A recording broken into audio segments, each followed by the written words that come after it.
Eu sou a Gi Charaba, como muitos me conhecem, sou modelo que teve câncer de mama, porém estou apta e pronta para trabalhar. Será que os empregadores são capazes de me enxergar como alguém capaz realmente de trabalhar? A próxima discussão deste Fórum Oncoguia vai tratar dos custos sociais do câncer, do impacto que a doença pode causar na economia de uma cidade, do país, do mundo. Como minimizar esse impacto e permitir que o trabalhador paciente com câncer permaneça economicamente ativo? Gostaria de chamar ao palco o nosso convidado que vai nos ajudar a buscar respostas a essa pergunta e as outras. Jornalista Luiz Fernando Correia, colunista da CBN e da Globo News. Aproveitem o fórum. Bom, para tentar responder essa pergunta, que a gente até conversou agora há pouco, e falamos sobre indicadores, números e tudo mais, nós vamos tentar levantar e entender o impacto do custo social do câncer. Então, eu vou chamar a galera para compor aqui a nossa mesa. Eu queria chamar Mariana Cancela, pesquisadora do INCA, doutora Luciana Landeira, oncologista do Clínicas, Josenir Teixeira, advogado e especialista em direito.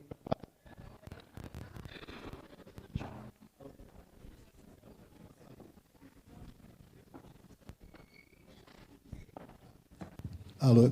Bom, então voltando à lista que estava pendente aqui. Dr. Josenir Teixeira, advogado, especialista em direito do trabalho. Maria Paula Bandeira, também advogada, membro da Rede Mais Vida e Oncoguia.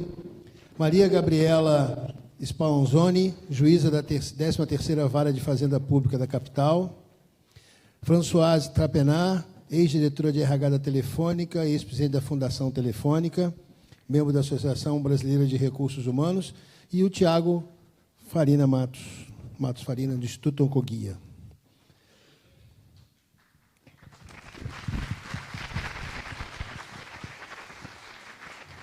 Bom, então nós vamos começar ouvindo Mariana Cancela, pesquisadora do INCA, que vai nos falar sobre os custos sociais do câncer. Bom, boa tarde a todos. É realmente um grande prazer estar participando desse evento extremamente rico em discussões, em pontos de vista, e eu estou muito feliz por ter sido convidada. Obrigada. Então, tenho aqui a minha apresentação. Eu vou falar a respeito da perda de produtividade devido às mortes prematuras por câncer nos países do bloco dos BRICS, Brasil, Rússia, Índia, China e África do Sul. Eu vou falar muito rapidamente sobre esses países e vou falar principalmente sobre o cenário brasileiro, tá? Eu sou epidemiologista, pesquisadora da divisão de pesquisa populacional do INCA, e eu gostaria também de dar o crédito aos autores, eu sou coautora desse estudo. Então, foi um estudo realmente internacional, com várias instituições e pesquisadores envolvidos, e pelo menos um pesquisador de cada país do bloco. Então, vou começar falando sobre os custos do câncer. Quando a gente fala em custo, em saúde em geral, tem os custos diretos, que são os custos de tratamento, internação, medicamento, o tempo do cuidador, transporte. Tem os custos indiretos, que é a perda de produtividade, o afastamento do trabalho, o óbito, tanto por afastamento do trabalho, o óbito, e consequências e os efeitos colaterais do tratamento. E custos intangíveis, que são aqueles custos que eles não podem ser medidos, porque como que você vai medir, dar valor para a dor, para o sofrimento, angústia, tudo associado à doença e ao tratamento. Então, esses são custos intangíveis. O meu trabalho aqui, ele trata dos custos indiretos ligados à perda de produtividade por óbito precoce. Então, a justificativa, cada pessoa que trabalha contribui para a economia do país, e não trabalhar, seja por afastamento ou a óbito, representa uma perda de contribuição para a economia da sociedade. Então, além desse impacto, do impacto do câncer que a gente já conhece, devastador nas famílias, tanto emocionalmente, economicamente, tem um impacto na saúde pública, que onera. Ele também impõe esses custos econômicos aos indivíduos e à sociedade como um todo. Então, a questão aqui, o nosso objetivo, fazendo esse trabalho, é realmente de colocar o câncer como um problema de uma sociedade inteira, né, de um país inteiro. Então, realmente, o nosso objetivo, né, foi estimar o valor dessa perda de produtividade prematura, né, devido à mortalidade prematura, relacionada ao câncer no Brasil, Rússia, Índia, China, África do Sul, em 2012. Tá? A metodologia, né, porque a gente escolheu os BRICS, bom, porque, em comum, esses países eles tiveram um crescimento populacional, uma transição epidemiológica e mudanças de hábitos e comportamentos extremamente rápida, né, acompanhada do desenvolvimento econômico. E esses países, realmente, em termos mundiais, mais de 40% da população mundial e 42% das mortes por câncer no mundo. Aqui, só para ter uma ideia também da extensão territorial, né, dos BRICS, 25% do produto interno bruto do mundo está nos BRICS. Então, a nossa metodologia, né, a gente usou uma abordagem chamada capital humano, com base, digamos, na incidência, nesse caso foi a mortalidade. Então, foram incluídos todos os óbitos, tá, por câncer de pessoas entre 15 e 60 anos para as mulheres e 65 anos para os homens, né, o que seria, né, até a idade da aposentadoria. Do Globocan, né, das estimativas da IARC, né, nós pegamos as taxas de mortalidade por câncer, dos dados da Organização de Cooperação para o Desenvolvimento Econômico e da Organização Internacional do Trabalho, a participação na força de trabalho e taxa de desemprego, salário médio e crescimento salarial futuro e idade de aposentadoria. Então, isso foi feito para cada país, então os dados são diferentes para cada país. E daí os cálculos foram feitos em moeda local, convertido para dólar, usando a paridade do poder de compra. Inflação para 2012, mais taxa de desconto de 3%. Então, demograficamente, né, só para ter uma ideia do tamanho desses países, né, a população em milhões, então a China, né, e Índia têm populações realmente impressionantes, o Brasil tem uma população enorme também, e a quantidade de mortes por câncer para cada país e expectativa de vida. Aqui nos nossos resultados, tá, que é um gráfico mostrando, em geral, o Brasil está aqui. Então, essa bolinha verde mais escura aqui, ela representa a perda total de produtividade. E isso a gente vai olhar aqui, foram 4 bilhões e meio, 4 bilhões,6 de dólares, tá, perdidos devido aos óbitos em um ano, em 2012. E por óbito foi em torno de 57 mil dólares. A gente vê aqui que houve alguma diferença entre os outros países também, mas eu vou realmente falar sobre o Brasil. Então, o tumor que teve a perda de produtividade mais expressiva nos homens foi o câncer de pulmão, que foi em torno de 1,3 bilhões de reais. Aqui a gente vê, né, em segundo lugar, esôfago, estômago, colo retal, fígado. Então, a gente vê aqui também típico, né, de um país em transição, onde tem essa coexistência de tumores, como colo retal, por exemplo, típico de países desenvolvidos, e tumores que também são de origem infecciosa, como o estômago, fígado. Aqui, para as mulheres, o câncer de mama, que representou a maior perda de produtividade, cerca de 1 bilhão de reais por ano. Colo de útero, segundo. Né, realmente, para um tumor que ele pode ser prevenido através do rastreamento, né, realmente ainda está uma taxa muito, muito elevada. Uma taxa, não, é um impacto muito elevado, extremamente elevado. Pulmão nas mulheres já está em terceiro lugar e colo retal em quarto. E aqui, proporcionalmente, né, em relação aos homens, pulmão foi cerca de 15%, mas aqui uns 10% câncer de esôfago, estômago. Então, esses três aqui representando uns 35%. Aqui, entre as mulheres, chama atenção o câncer de mama, que é em torno de 25% da perda de produtividade, ela é causada pelo câncer de mama. Em segundo lugar, o colo de útero. Então, mama e colo de útero chega a 40%. E esses dois existem estratégias, né, de rastreamento, de prevenção primária e secundária. Agora vamos falar em perda de produtividade por óbito. É um pouco diferente porque quanto mais jovem, né, esse tumor atinge a pessoa, maior vai ser a perda de produtividade. Então, aqui estou falando em óbitos individuais, tá? Sarcoma de Kaposi e testículo foram os que tiveram maior impacto entre os homens, chegando aqui a cerca de R$260 mil por óbito. Entre as mulheres também não é muito diferente, mas aqui chama muito a atenção o câncer de colo de útero, que está em terceiro lugar, e com um custo aqui por óbito de cerca de R$170 mil. Vou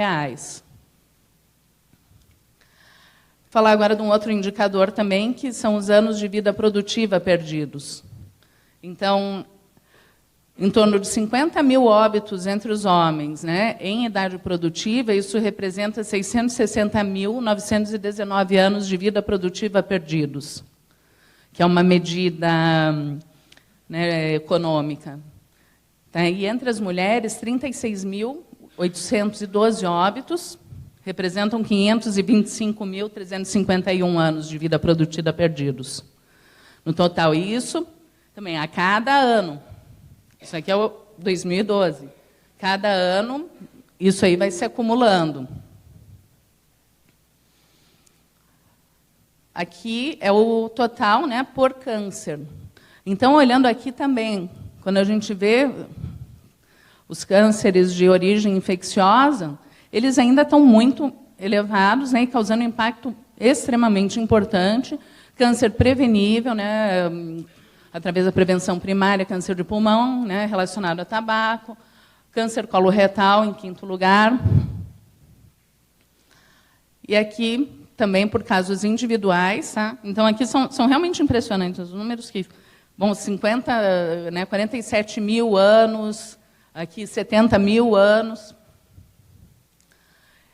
E aqui por óbito, né? Então, uma pessoa que vai a óbito por câncer de testículo, ela perde 29 anos de vida produtiva. Aqui, por exemplo, se a gente pegar todos os tumores no Brasil, são cerca de 13 anos. Entre as mulheres, linfoma de Hodgkin, que ficou em primeiro com maior impacto individual em número de anos, né? 24 anos. Se a gente olhar aqui também, colo de útero, melanoma, também eles são elevados, mama. Então, as nossas conclusões, né, realmente os tumores relacionados ao tabagismo e infecção, eles foram os principais contribuintes, né, para a perda de produtividade nos 5 países. Nos 5 foi praticamente a mesma coisa. Na China, fígado ultrapassou pulmão. E muitos desses tumores eles são passíveis realmente de prevenção primária e secundária, além do tratamento. A nossa ideia, quando foi fazer esse estudo, foi realmente de mostrar um outro ângulo, né, e mostrar que investir em prevenção, investir em tratamento, né, prevenção primária, é investir também na economia do país.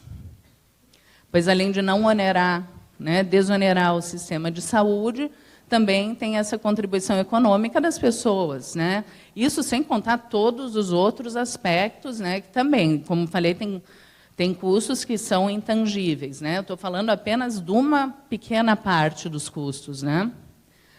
Então, aqui, por exemplo, no Brasil, né, a combinação, né, controle de tabagismo, programa de vacinação, rastreamento, né? E o acesso ao tratamento adequado pode ter também um ganho significativo, além, né, de desonerar a saúde pública, mas para o desempenho econômico do país. Então, realmente, o que eu acabei de falar, que afeta a economia como um todo, além do sistema de saúde.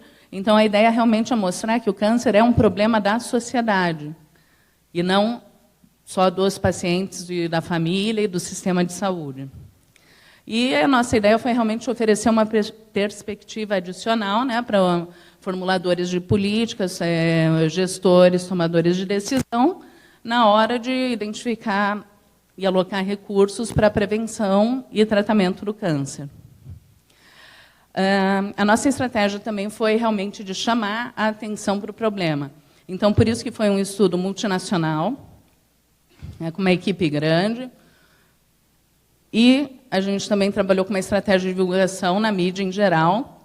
Então, assim que foi publicado, né, o artigo científico, nós começamos a divulgar em vários países para realmente chamar a atenção para o problema do câncer e realmente mostrar como é um problema da sociedade como um todo. E é isso. Obrigada.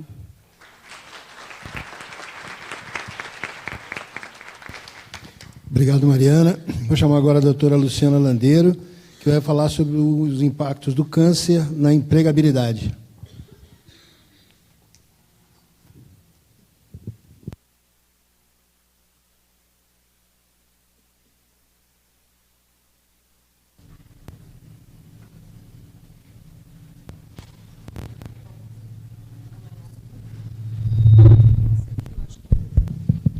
Acho que agora foi. Bom, boa tarde a todos. Gostaria de começar a minha fala agradecendo o convite de Luciana, de Rafael. Né? Rafael, eu queria aproveitar e fazer um agradecimento público a ele.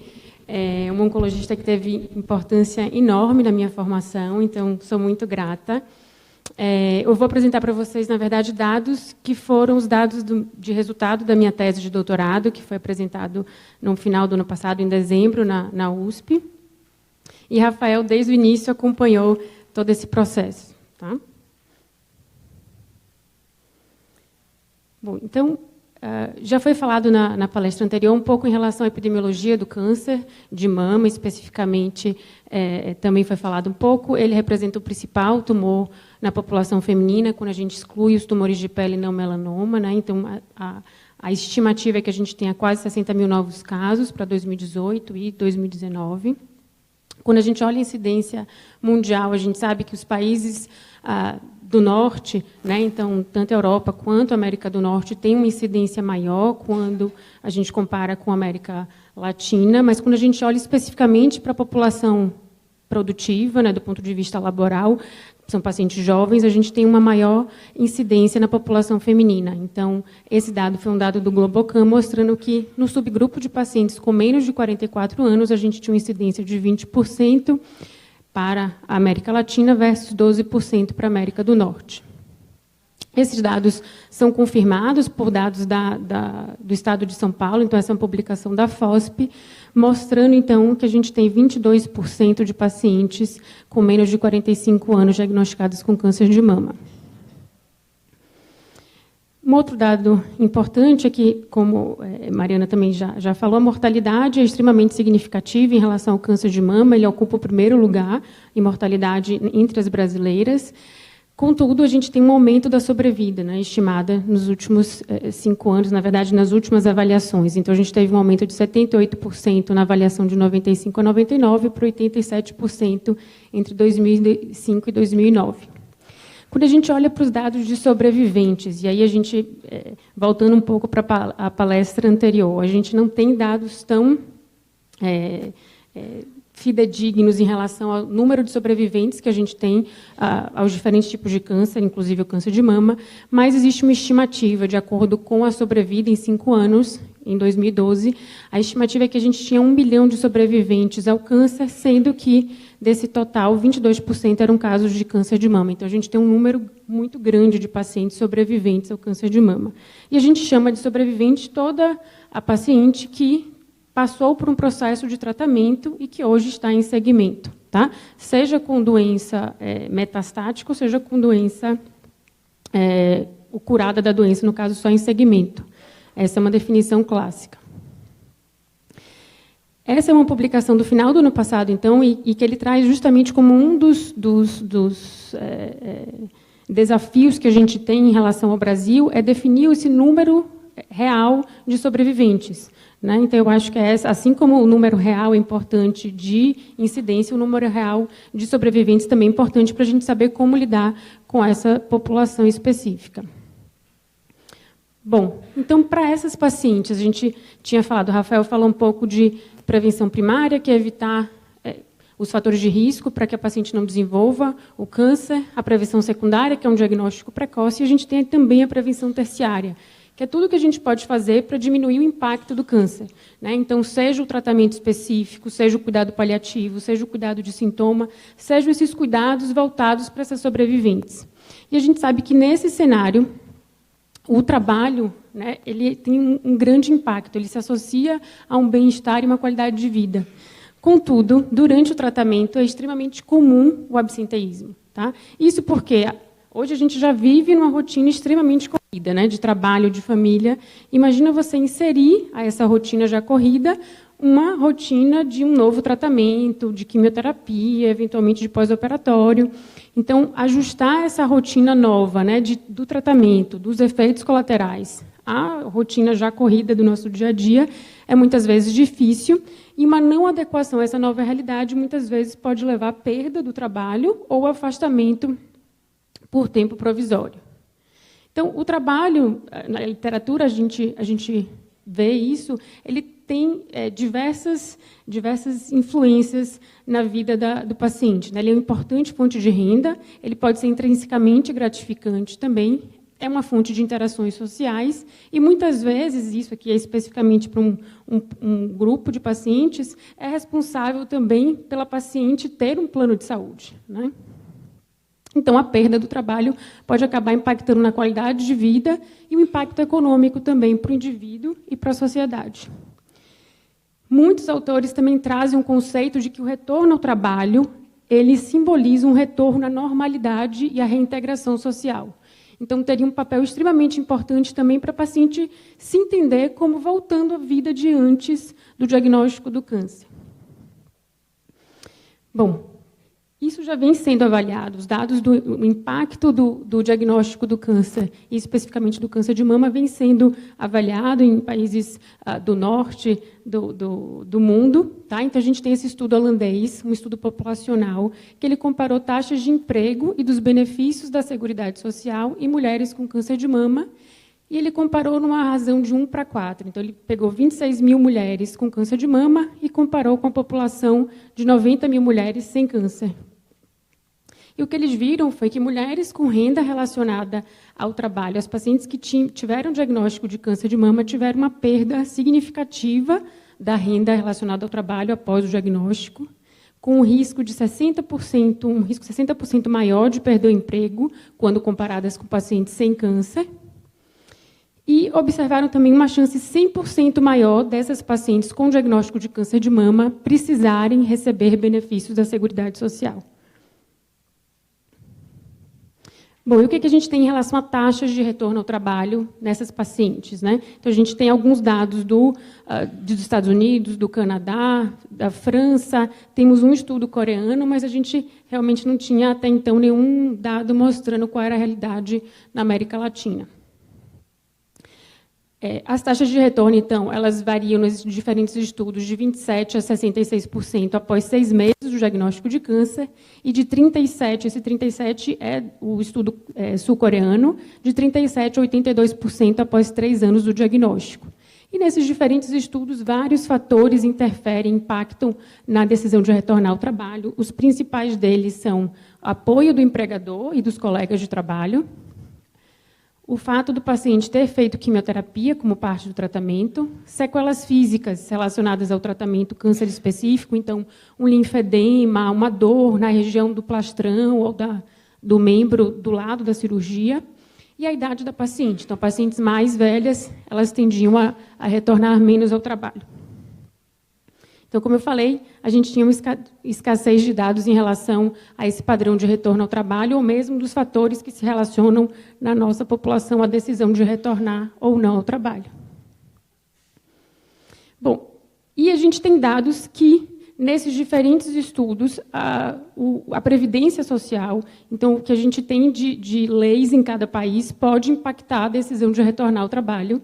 Então, vou trazer só alguns dados. Eu sei que tem especialistas aqui na área, então, talvez a gente pode discutir um pouco em relação a isso, mas a gente sabe que o empregado ingresso na Previdência que desenvolve qualquer doença que o incapacite de exercer seu trabalho por mais de 15 dias, ele é encaminhado à perícia médica para avaliação, e o perito médico, então, ele fixa o período de benefício no auxílio-doença. Tá? Ao fim desse período, o segurado deverá ser reavaliado e, se entendido que o paciente ainda não pode retornar à sua atividade, ele pode estender, né, esse período de auxílio-doença. Mas, nesse momento, em teoria, pelo SUS, né, pelos critérios do SUS, o paciente deveria ser encaminhado para a reabilitação profissional, algo que a gente acaba não vendo na nossa prática. Tá? E, uma vez que o paciente, mesmo passando pela reabilitação profissional, não esteja apto a retornar, ele seria, então, avaliado em relação à capacidade de recuperação ou não, e avaliada a possibilidade ou a indicação de uma aposentadoria por invalidez. Então, esse seria o fluxo correto. O que a gente tem, além disso, em relação à seguridade? Alguns dados mostram que a gente vem aumentando, então, esses são dados de 2015, 2016, em que a gente observou um aumento em quase 20% no número de auxílios-doença, de uma forma global. Então, a gente não tem dados tão específicos em relação a câncer de mama, tá? Mas a gente sabe, então, que a perda de rendimento a nível individual para a sociedade, os gastos da Previdência com auxílio de doença, eles têm aumentado com grande impacto na economia do país. Eu acho que Mariana acabou mostrando já um pouco desses dados. Então, o objetivo desse estudo era avaliar o retorno ao trabalho em pacientes com câncer de mama 1 e 2 anos após o diagnóstico e o tempo de mediana que demorou para elas retornarem ao trabalho. E, como desfecho secundário, a gente se propôs a avaliar, então, quais os fatores que se relacionaram a essa decisão. Então, a gente avaliou se o nível de escolaridade da paciente tinha impacto, se a percepção do estado geral dela tinha impacto, se o diagnóstico de depressão após o diagnóstico de câncer impactava na decisão de retornar ao trabalho, se o apoio do empregador, do cônjuge, se a paciente tivesse cônjuge, interferia na decisão de retornar ao trabalho, e de sintomas físicos desenvolvidos depois do início do tratamento. Então, esse foi um estudo que a gente acompanhou essas pacientes por um período de 2 anos. A gente avaliava aos 6, 12 e 24 meses. Eram entrevistas feitas por telefone, e a gente, além de um questionário específico do estudo, que a gente fazia esses questionamentos em relação ao apoio do empregador, apoio do cônjuge, presença de sintomas, desenvolvimento de alguma comorbidade, diagnóstico de depressão. A gente avaliava também um questionário de qualidade de vida que a gente chama de FACT-B. Tá? Existem outros questionários, a gente acabou decidindo por utilizar esse questionário, que é subdividido em 5 escalas, que avalia a parte funcional da paciente, a parte emocional e sintomas específicos relacionados ao câncer de mama. Foi feito um cálculo de amostra para a gente entender qual seria o número de pacientes adequado para avaliar, e a gente chegou a um número de 125 pacientes. E vou mostrar os resultados, então. Então, a gente demorou quase 3 anos para a gente conseguir recrutar essas pacientes, muito porque a gente tinha limitado os critérios de inclusão a pacientes com menos de 57 anos, já que a gente ia acompanhar as pacientes por um período de 2 anos, e no Brasil a paciente pode se aposentar aos 60, a gente poderia ter um viés, então a gente limitou a amostra a essa idade, e dessa forma a gente acabou perdendo um número grande de pacientes para recrutar para o estudo. Tá?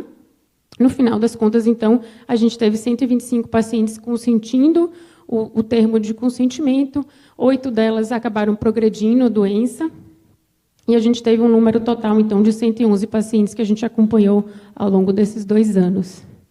Então, a população do nosso estudo, a gente viu que eram pacientes entre 18 e 49 anos, quase 63% das pacientes, a maioria delas, 63%, tinham ensino médio completo ou superior completo, pacientes saudáveis, então com poucas comorbidades, que referiam ter um bom estado geral à época do diagnóstico. Um pouco mais da metade tinham filhos com menos de 18 anos, ou seja, eram mulheres que ainda tinham dependentes em casa. Metade delas tinham companheiros estáveis ou eram casadas. E das que tinham companheiros, quase a totalidade referia apoio do cônjuge. Em relação ao estadiamento da doença, a gente viu que boa parte das pacientes tinha uma doença avançada na época do diagnóstico. Tá? Todas essas pacientes eram pacientes tratadas no Instituto do Câncer do Estado de São Paulo, então eram todas pacientes do ICESP.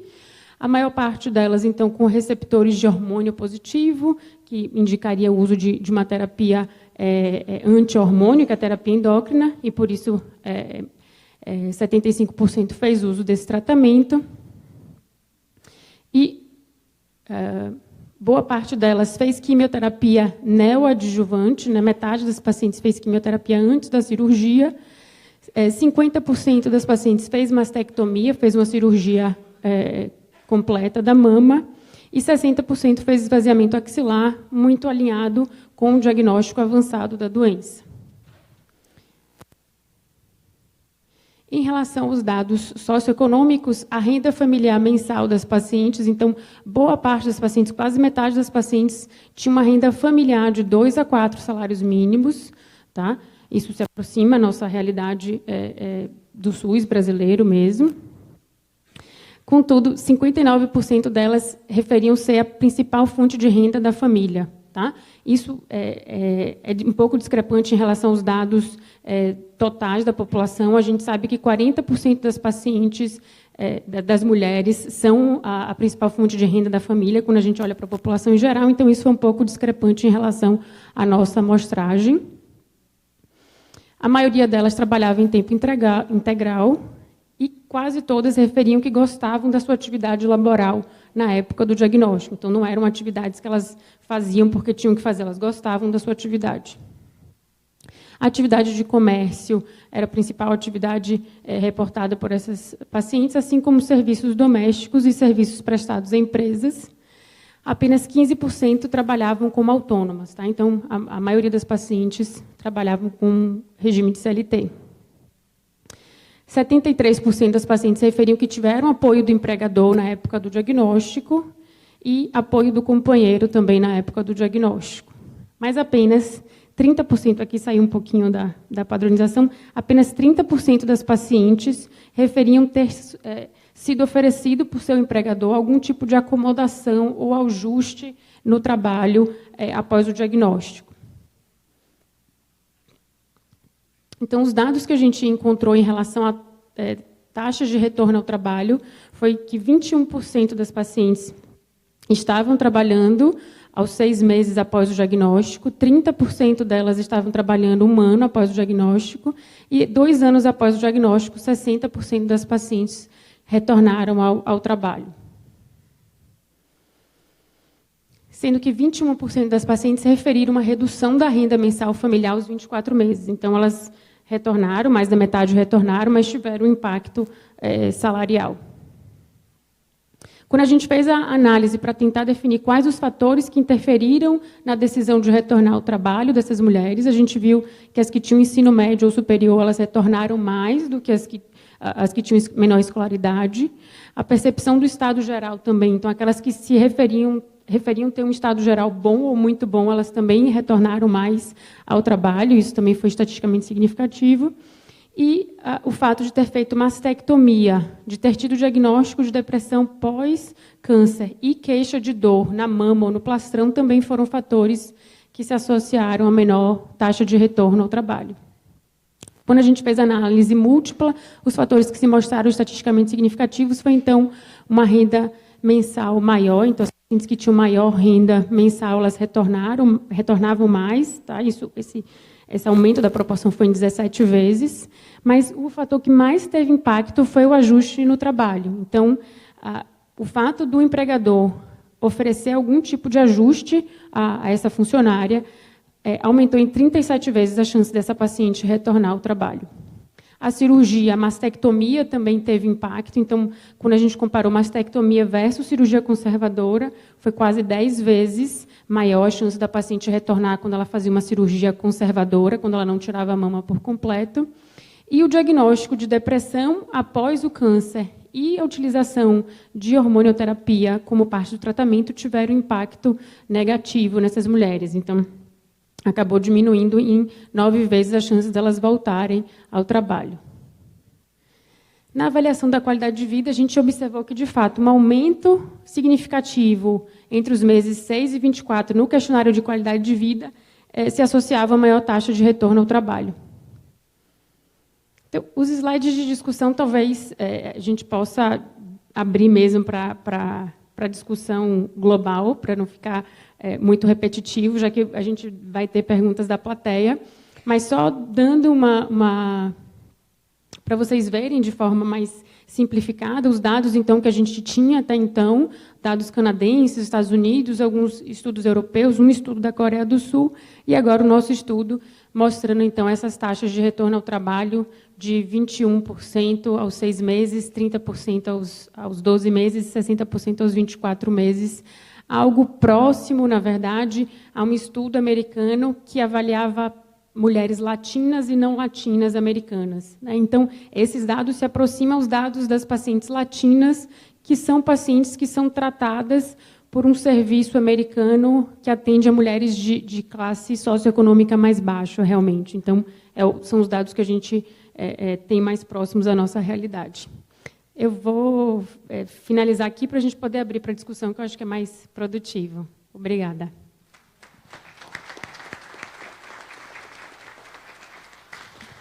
Obrigado, Luciana. Bom, eu queria propor meio que a gente fique mais de frente para a plateia. E eu primeiro queria ouvir do Tiago, até por ser representante aqui do Oncoguia, o que ele escuta das pacientes, né, para, principalmente, objetivamente, quais são as dificuldades que elas contam que refletem nesses números que a Luciana mostrou. Bom, boa tarde a todos. Tem alguns casos que são trazidos para o Oncoguia e que eu acho que vale muito ao encontro de tudo que foi dito aqui. A Luciana até me perguntava, dentro do contexto aí de solicitações para afastamento do trabalho para o INSS, ontem mesmo eu reassisti um vídeo do Profissão Repórter, que até a Gi participou, a Gi que fez esse depoimento para a gente antes. E lá eles dão um número que eu acho que é interessante mencionar. Eles analisaram 12 meses no INSS em São Paulo e levantaram 80 mil pessoas pediram afastamento. Na verdade, 45 mil pedidos de afastamento. 4% desses 45 mil pedidos são relacionados a câncer. Então, no universo global de patologias, 4% me parece um número bastante significativo, são relacionados ao câncer. Um dos aspectos que chegam muito ao Oncoguia, reclamações que chegam no nosso 0800, é sobre o estresse que é passar por uma perícia do INSS. Né? Muitos reclamam da forma como foram atendidos, que o médico sequer olhou na cara do paciente, que, apesar de uma série de documentos que atestam uma possível incapacidade para o trabalho, os peritos não os consideraram, muito embora tenha que ser avaliado que o papel do perito do INSS não é fazer uma análise clínica da pessoa, né? É verificar se aquela pessoa tem ou não condições de continuar exercendo aquele trabalho que ela exerce, né? Se ele tem ou não, naquele momento, condições de exercer o seu trabalho. E me chamou muito a atenção na apresentação da manhã, por exemplo, do Germano, quando a gente fala de protótipos, né, da unidade básica de saúde, o INSS, né, a forma como o paciente é conduzido, a forma como existe esse contato, essa atenção, esse cuidado com o paciente também poderia ser uma interessante estratégia de protetização, não sei como é que se diz isso, mas de se estabelecer um projeto piloto para talvez se repensar. Um outro aspecto, um outro ponto que chega muito a Oncoguia, as pessoas perguntam assim: eu estou com câncer, me afastei por auxílio-doença, mas estou com medo de, assim que eu voltar para o meu trabalho, de ser mandado embora. Esse é um dos pontos mais críticos. E a verdade é que não existe na legislação estabilidade de emprego. Alguns sindicatos, talvez a Fran possa até essa experiência, possuem nas suas convenções coletivas de trabalho algum período de estabilidade depois que o paciente retorna, por auxílio-doença, seja pelo câncer ou por alguma outra doença. Não existe na legislação a previsão de estabilidade do paciente com câncer quando ele retorna do auxílio-doença. Há, contudo, uma súmula do Tribunal Superior do Trabalho que diz basicamente o seguinte: presume-se discriminatória a despedida de empregado portador de vírus HIV ou de outra doença grave que suscite estigma ou preconceito. O que significa isso? Se uma pessoa, por exemplo, retorna ao trabalho e logo na sequência é mandada embora, cabe ao empregador provar, numa eventual ação, cabe ao empregador provar que aquela não foi discriminatória. Volto?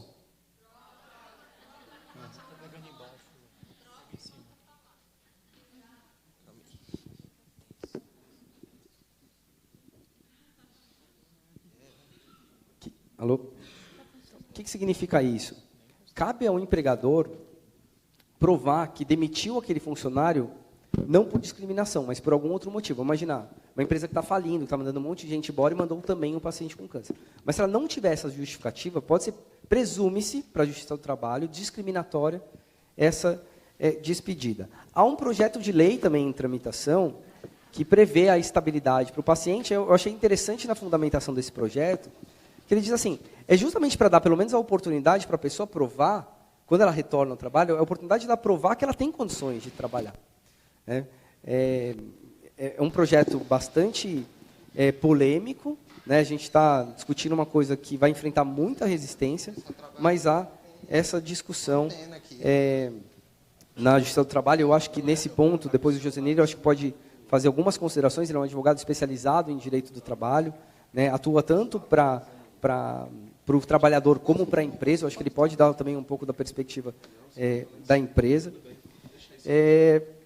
Outro aspecto também bastante interessante que chega a um Oncoguia é a questão de concurso público. E aí eu vou aproveitar a Gabriela, que é juíza da Fazenda Pública.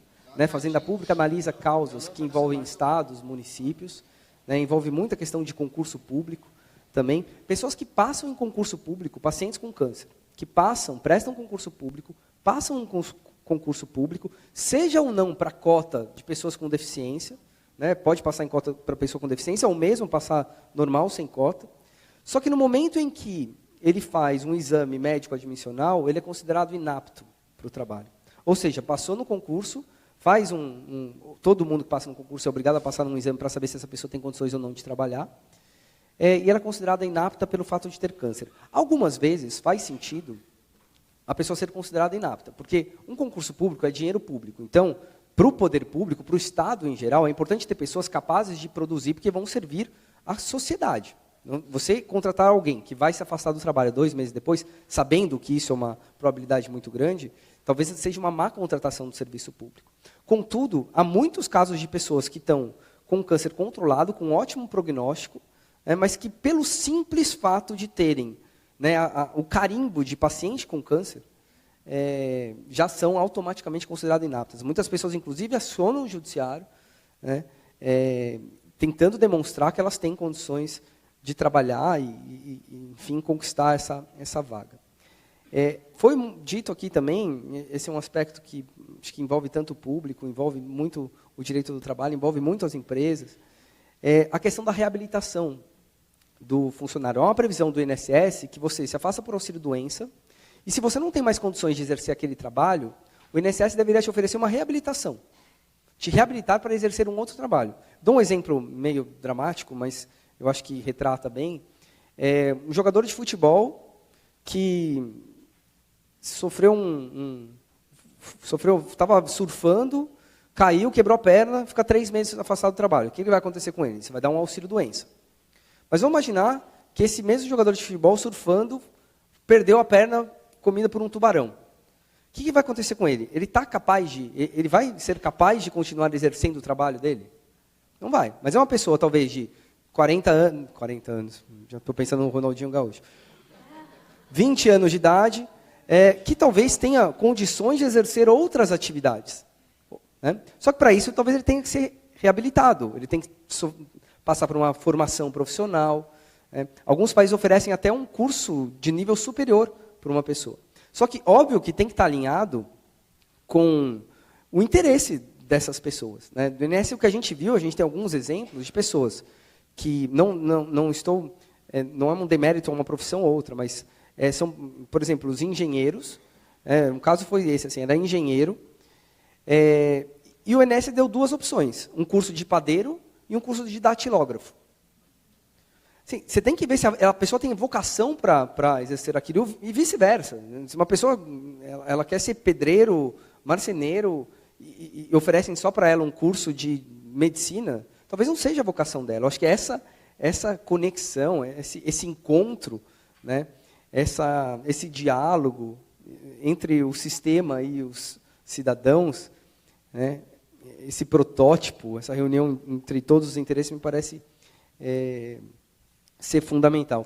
E, para finalizar, que é um aspecto também, na verdade, 2 rápidos aspectos importantes, em relação ao auxílio-doença parental, que é um projeto de lei também, que o Oncoguia até tem um trabalho nessa discussão, das pessoas poderem se ausentar do trabalho, terem uma espécie de auxílio-doença, quando um dependente seu precisa da sua companhia. A gente viu aqui no estudo que mostra quantas pessoas tiveram acompanhantes durante aquele processo, principalmente quando a gente fala de criança, está aqui o pessoal do Desiderata, quando a gente fala em criança com câncer, que muitas vezes a mãe ou o pai tem que se afastar do trabalho, porque é um tratamento longo, isso pode ter um impacto muito significativo, na economia, inclusive. Porque são pessoas que estão deixando de ganhar, têm que pedir demissão do trabalho para poder ficar com o seu filho, estão deixando de ganhar, estão deixando de movimentar a economia. Então, óbvio que isso também vai impactar na Previdência, mas é uma discussão que precisa ser feita. E o tal do limbo previdenciário. Esse é um ponto que se fala muito em reforma da Previdência, mas eu não vejo muito sobre isso. Uma pessoa que se afasta por auxílio-doença. Aí, ela passa por uma nova perícia, o médico diz assim, não, você já pode voltar para o trabalho. Antes dela voltar a trabalhar, ela precisa passar por uma avaliação do médico do trabalho. E esse médico do trabalho fala assim, não, você não pode voltar a trabalhar. E essa pessoa tem que entrar com um recurso no INSS, alguma coisa do gênero, mas, enfim, ela não pode nem voltar a trabalhar e nem se afasta por invalidez. Fica, muitas vezes, meses sem ganhar absolutamente nada. Não ganha nem da empresa e não ganha nem do INSS. Algumas empresas ainda têm como uma política de remunerar esse funcionário e, eventualmente, se ele receber do INSS, assina um compromisso de ressarcir esse valor, mas não são todas. Na verdade, é a grande minoria. Então, acho que são aspectos muito práticos, que eu acho que envolvem um pouco aí a realidade de cada um de vocês, né, que são especialistas nisso, que tomam decisões, né, e eu acho que essa discussão pode ajudar muito aí no desenvolvimento dessa mesa. Obrigado, Tiago. Eu queria ouvir agora da Françoise Trapenard, como especialista de RH, como é que as empresas veem não vou dizer esse paciente, porque a empresa não vê um paciente, né? Como é que ele vê esse colaborador, ou funcionário, né? Como é que é isso? Como é que essa pessoa é vista dentro da empresa? A gente sabe a sensação que ela tem, mas existe uma posição mais geral? Eu acho uma abstração bem difícil de ser feita. Boa tarde a todos. Comecei com a manchete, né? Depois, já que eu estou com um jornalista do meu lado, muito obrigada pelo convite. Eu acho muito difícil falar em nome de empresas, né, num Brasil tão diverso. A gente precisa reconhecer isso. Aliás, a pesquisa de doutorado que ela trouxe mostra algum recorte com relação a isso, mas a gente ainda teria vários outros Brasis atrás desse que ela está falando, né? você tem toda uma realidade das agroindústrias, que é uma coisa, você tem uma realidade das grandes indústrias operando nas capitais, você tem das pequenas, você tem do emprego, enfim. Então, é muito difícil você estabelecer uma linha e dizer, olha, as empresas atuam dessa forma. Na minha experiência e na visão que a gente defende dentro da BRH, Associação Brasileira de Recursos Humanos, né, o que você tem, essa é uma doença que cria uma empatia muito grande, assim, porque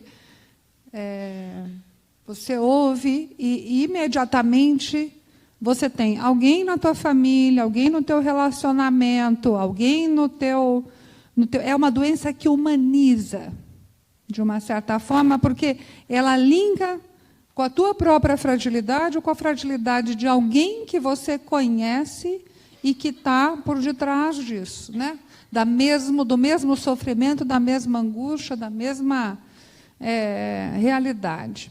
Então, de cara, ela é uma doença que mobiliza para algum tipo de ajuda, de cuidado. Mas, voltou. Mas, ao mesmo tempo, tem a realidade intrínseca do trabalho, né? Então, pessoas com o nível de renda que você trouxe na sua pesquisa, por exemplo, em cargos mais operacionais, poxa, se o cara está operando uma máquina, espera aí, vamos ver aqui até que ponto a própria empresa, dentro dela e das suas próprias condições, consegue fazer esse remanejamento que você citou, né?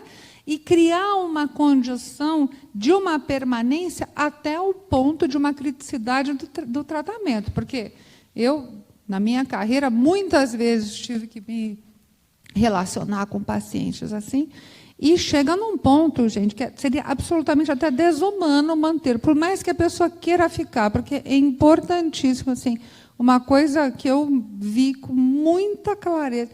Ser afastado é meia morte. Tem uma coisa assim de se manter no trabalho, numa normalidade, como você trouxe, né? Um elemento de normalidade, de continuidade. O afastamento é um momento de piora da doença, de piora de qualidade de vida, de piora, e dá aquela sensação, putz, e agora o que a gente faz? Né? É muito comemorada, né? Assim, com festa na área, com e-mail para todo mundo, com fotografia, com etc., porque é o contrário do afastamento, obviamente, né? Mas aí vem outras questões de, bom, estou apta para a função, não estou, como é que faz? Se a pessoa ocupa uma posição de liderança, quanto tempo a empresa fica com ela afastada sem substituto? Enfim, milhares de dilemas, porque essa é uma questão que traz muitos dilemas, de fato, dilemas éticos, dilemas de integridade, e muitos atores também no processo, né? O próprio relacionamento com o INSS, que você já trouxe, com facilidades, dificuldades. As grandes organizações, a grande maioria que eu conheço, inclusive, tem, sim, acordos coletivos com algum tipo de estabilidade no retorno, né? Enfim, mas, de novo, gente, 1000 Brasis, eu estou dando um recorte de grandes organizações que, sim, e acredito que a nova lei trabalhista, né, e aqui você incentivará esse tipo de coisa, porque ela está mudando muito do papel antes legal do Estado para relacional entre os dois agentes, né, a empresa e o sindicato, estruturando em seus acordos coletivos. Acho que esse é um movimento bem interessante, até para se olhar, para estimular e formar os sindicatos nessa direção, para a gente ver este crescimento do que faz para as organizações, né? Mas o que a BRH defende é uma postura cada vez mais humanizada, inclusive porque isso repercute na equipe inteira. Quer dizer, não é apenas, a gente está falando muito da relação da empresa com o indivíduo, mas a forma como esse indivíduo é tratado gente, gera um impacto enorme, porque todo mundo, como eu comecei dizendo, tem uma empatia com essa pessoa. Não é só a empresa, não é só o líder, mas é também a equipe. Quer dizer, gera uma comoção ali, que se a coisa é mal conduzida, a empresa, assim, óbvio, não, em termos relativos para um indivíduo, a forma como ele é tratado é muito significativa, mas a empresa periga de ter um risco de reputação interna com seus próprios empregados muito maior do que o que ela está imaginando apenas no tratamento do indivíduo isolado. Isso é um tema bem importante também para a gente abordar mais pela frente. Obrigado.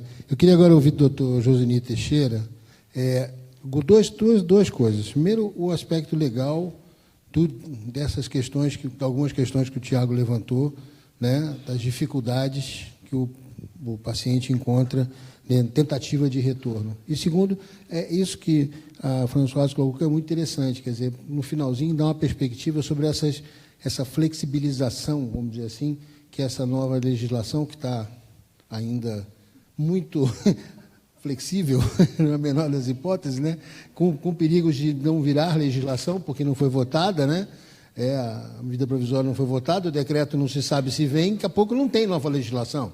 Na verdade é essa, a nova legislação pode deixar de ser nova, porque antes de ser nova ela não existe mais. Mas, de qualquer forma, dá um pouquinho, porque somente aquela coisa do fracionamento, isso talvez permita adaptações durante o tratamento, de horário e tudo mais. Olá, tudo bem? É bom que a parte mais fácil ficou para mim, né? Isso é bem tranquilo responder essas questões, não tem diferença nenhuma. Eu tenho certeza que vocês não estão cansados, porque hoje foi um dia de um aprendizado absurdo. A gente teve uma manhã extremamente produtiva. Eu comentei aqui com amigos que a gente ficou a manhã toda falando de câncer, sem ter falado de câncer, mas a gente ficou falando a manhã toda de cidadania, de engajamento, de dedicação, de uma palavra da moda, não gosto tanto dela, mas de empoderamento. E o mundo que a gente vive, ele está muito louco. E o Brasil está totalmente potencializado neste momento, né? Tudo que você faz, tudo que você fala, isso ganha uma proporção que você sequer tinha imaginado naquela faceta que aquilo poderia ganhar. E isso tem o seu lado positivo, como tudo na vida tem o seu lado positivo, mas tem muito lado negativo também, porque o ódio disseminado em relação a quase tudo acaba criando uma cortina de fumaça para você se dedicar ao que efetivamente interessa quando você abre mão e afasta aquele rancor que às vezes você está imbuído dele e você perde o cerne da discussão, que efetivamente é o que interessa, que efetivamente é o que produziria algum efeito. Eu falo isso porque o que a gente precisa ter, e na Faculdade de Direito a gente aprende desde sempre, não só na de Direito, mas na de Direito principalmente, que é bom senso. Bom senso, você analisar uma determinada situação com bom senso, de uma forma de se colocar no lugar do outro, ou ainda no campo do direito tem o homem médio. Como é que o homem médio analisaria essa situação? O que o homem médio faria diante de uma situação dessa? E o que a gente tem hoje é uma exacerbação muito grande dessas coisas. A gente não precisaria discutir num fórum legislação de proteção para um paciente ou para uma pessoa que está fragilizada, que tem aí uma incerteza absurda nos próximos meses ou nos próximos dias. A gente não teria que discutir um apoio legislativo a uma pessoa que está numa situação dessa. Não precisaríamos disso se tivéssemos um pouco de bom senso, um pouco de amor ao próximo, um pouco de se colocar no lugar da pessoa. Mas não, a gente quer lei, a gente precisa de uma lei que fala que quem é diagnosticado tem que ser atendido em 60 dias. Foi um parto para essa lei sair, e depois que ela sai, ela é descumprida e jogada na nossa cara todos os dias. Então, esse tipo de sociedade, ela tem que ser mudada a partir de tudo o que foi dito na parte da manhã, e que nós muitas vezes esperamos que alguém faça por nós alguma coisa. Isso foi dito magistralmente aqui hoje de manhã. Eu participei de um evento na Folha de São Paulo na segunda-feira, e a gente ficou o dia inteiro discutindo cultura das pessoas, educação. Por que a pessoa vai no pronto-socorro e aciona uma máquina e gera um custo absurdo se ela não precisaria estar ali? Ela não precisaria estar ali naquela emergência, mas por uma questão de cultura, falta de educação, falta de ensinamento, falta de aprendizado, ou falta do que for, ou em última análise, bom senso, ela não deveria estar ali. Feita essa introdução, a gente está num momento de novo maluco de legislação. A gente tem uma lei nova que entrou em vigor em novembro do ano passado, que alterou 114 artigos de uma legislação que vinha há dezenas de anos. Claro que ao longo desses anos ela foi modificada algumas vezes, mas ela de cara alterou 114 artigos, inverteu situações, mudou de 8 para 80, a gente tinha diversas não conformidades com a lei anterior, passamos a ter não conformidades novas a partir dessa nova lei. Ela é imperfeita, ela é maluca em alguns pontos, ela é boa em alguns outros pontos, e a imperfeição dela foi corrigida por uma medida provisória do governo federal, 808, que deveria ter sido votada pelo Congresso Nacional, que não tem tempo de cuidar dessas coisas muito operacionais, né? Tem outras coisas talvez mais importantes para serem cuidadas, e essa medida provisória que ajustou algumas coisas que aquela lei deixou desajustadas, ela perdeu a validade segunda-feira, anteontem. Ela deixou de existir. Quando ela deixa de existir, a gente volta ao que era antes, volta ao texto da lei. O governo diz que vai editar um decreto, como você adiantou, para consertar aquilo que a MP que foi revogada consertou, mas que deixou de existir. E o decreto é o caminho menos, ou talvez mais fácil para que isso seja corrigido, porque MP não dá para votar, porque tem intervenção no Rio, a Constituição proíbe, os deputados estão preocupados em se defender, os senadores também, enfim, não tem tempo de cuidar dessas coisas. Então, eu me solidarizo com os jurídicos das empresas que são perguntados o que eu faço diante desse caso X. Não dá para responder. Coloque-se no lugar do advogado diante de tudo isso. Não tem resposta. E a resposta em determinados casos é bom senso. É bom senso, porque você não tem uma norma jurídica clara que te defina algo desse jeito. E apesar da gente ter, eu fiquei surpreso até com o número da pesquisa, de 60% de pessoas que estavam trabalhando depois de 24 meses. Eu achei um número, fiquei surpreso e fiquei feliz com esse número tão alto, que eu imaginava que até não era tão grande. Infelizmente, a gente tem empresas diferentes do que a Françoise falou. O que eu tenho visto, inclusive em hospitais, para quem eu advogo, é um sangue nos olhos muito grande de querer se livrar daquela pessoa, porque ela tem que atingir metas ali do seu setor. E esse bom senso, essa solidariedade, essa posição de se colocar no lugar do outro, naquele momento deixa tudo de existir, a pessoa quer baixar custo, atingir meta, fazer e acontecer, e a pessoa que está na frente dela, se é portador de câncer ou não, para ele pouco interessa. Vamos lá, se eu posso te demitir, eu vou te demitir. Se você não tem como ser realocado, eu não vou te realocar. Passe bem, cuida de sua vida, que eu tenho meta aqui para cumprir, tenho que preencher meu relatório. Vamos nessa, que depois vem outra pessoa. Nossa sociedade está muito potencializada nesses extremos radicais. A gente não vai chegar a lugar nenhum desse jeito. E tudo que foi dito de manhã, eu acho que depois a Oncoguia tem que partilhar esse fórum, fica lá disponível no Face, mas eu acho que isso tem que chegar no maior número de pessoas, porque a gente teve aqui 5 ou 6 pessoas falando da mesma coisa, de formas diferentes, de maneira que todo mundo tem como entender aquilo.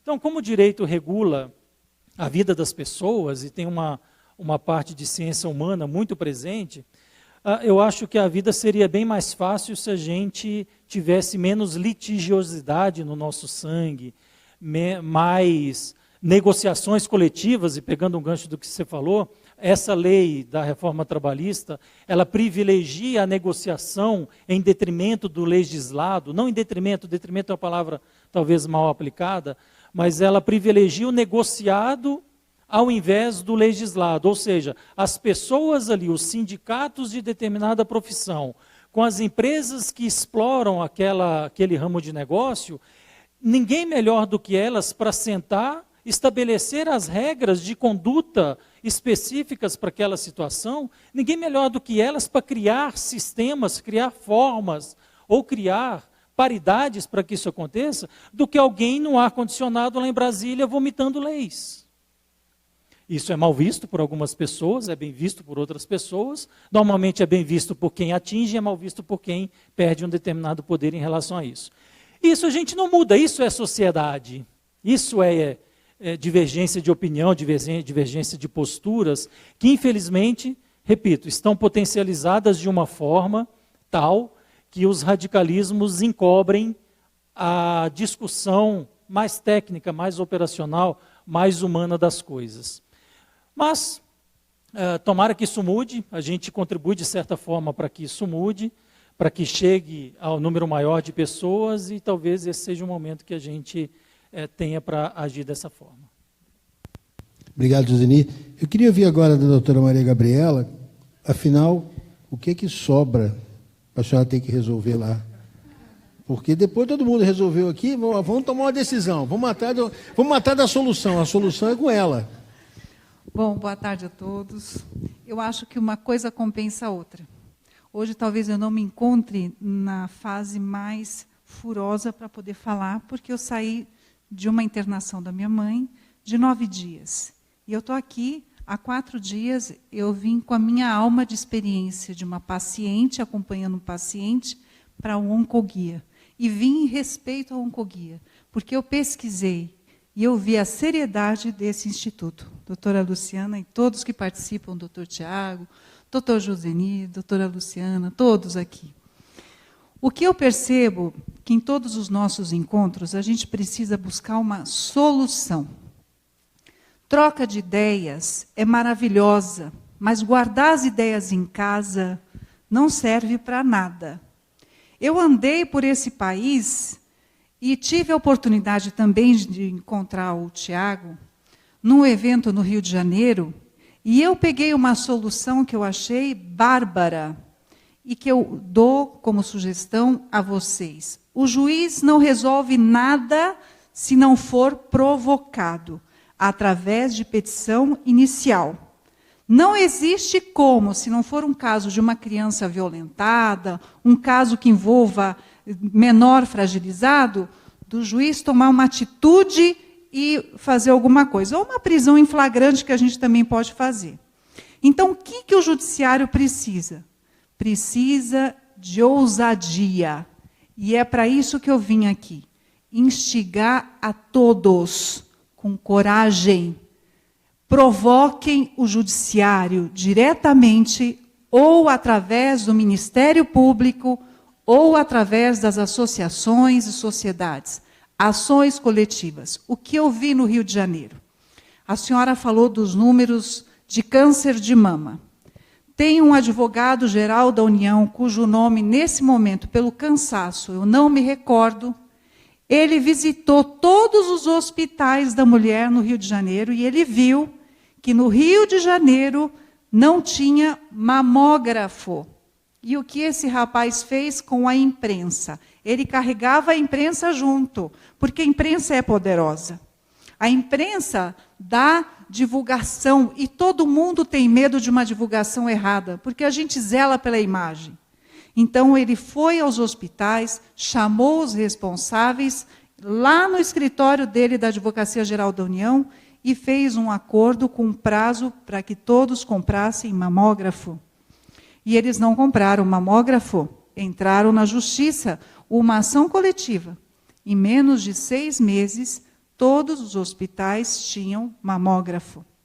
Eu me encontro aqui perante componentes de uma sociedade científica. A senhora doutora, a senhora não sei a sua preparação, mas aqui eu estou a serviço de quem maneja a saúde.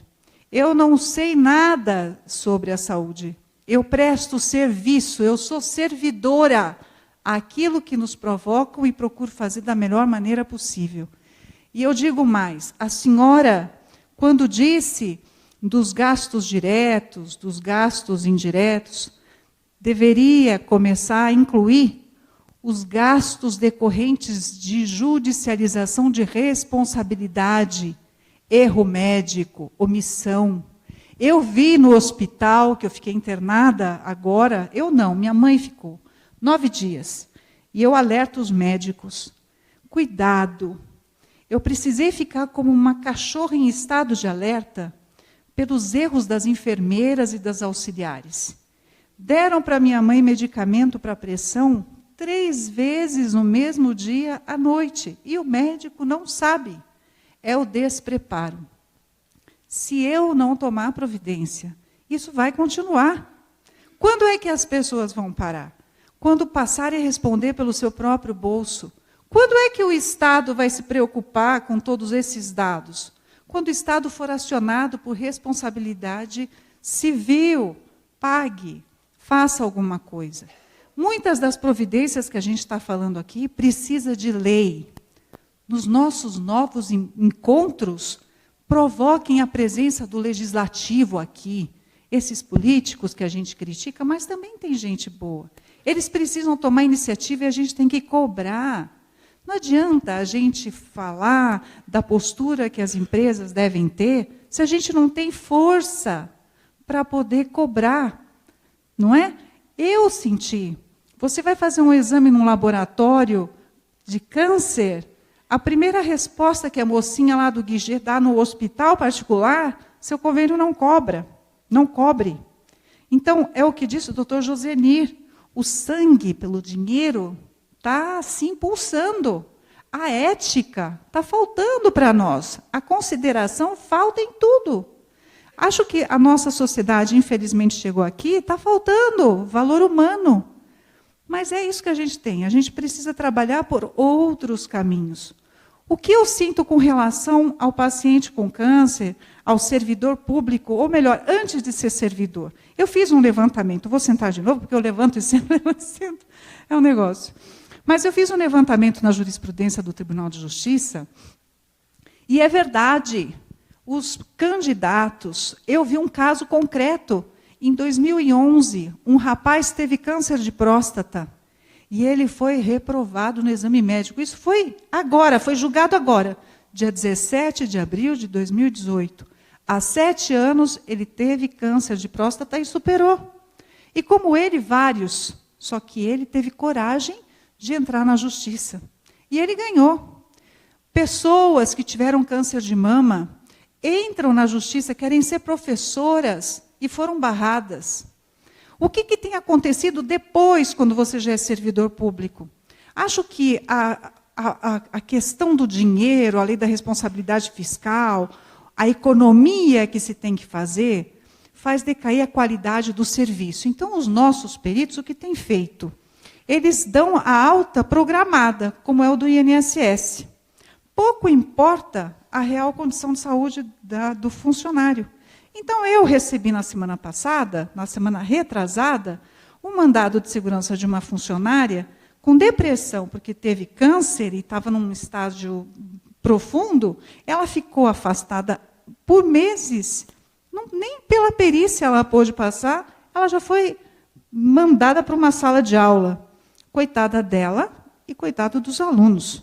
Ela é incompatível para os alunos. Imagine você com o seu filho entregue nas mãos de uma professora sem condições emocionais. Ela precisa de um acompanhamento, né? Eu atribuo isso tudo à responsabilidade. Chamem o Ministério Público também, para o lado de todos vocês, para trabalharem nessas ações. Eles precisam também ser cobrados, né? Eu vejo isso, eu vejo a necessidade de providências judiciais. Eu recebo lá o que dá errado, o que dá certo não para no judiciário. E é por aí, a gente precisa ir martelando e a coisa vai se construindo, não é? E como nada é por acaso, eu tive a oportunidade de conversar com ela, como é seu nome? A Maria Paula ali, E ela me falou a seguinte frase, né? Quando a gente recebe o diagnóstico de que tem câncer, o doutor ali é um médico, não é o senhor que é o médico, que parece que a metade da nossa vida morre, né? E eu disse para ela o que eu senti também, porque eu também tive um problema em 2015. A gente não morre em vida, a gente aprende a viver. Porque a forma como a gente tem vivido hoje em dia é uma vida lixo. A gente só se preocupa em fazer, em pagar conta, em cuidar das coisas, e cuidar da qualidade do serviço para não ser mandado embora, não sei o quê. E ninguém se preocupa em viver o momento que a gente está vivendo, com qualidade, com condições, não é consciente do que está sendo feito, né?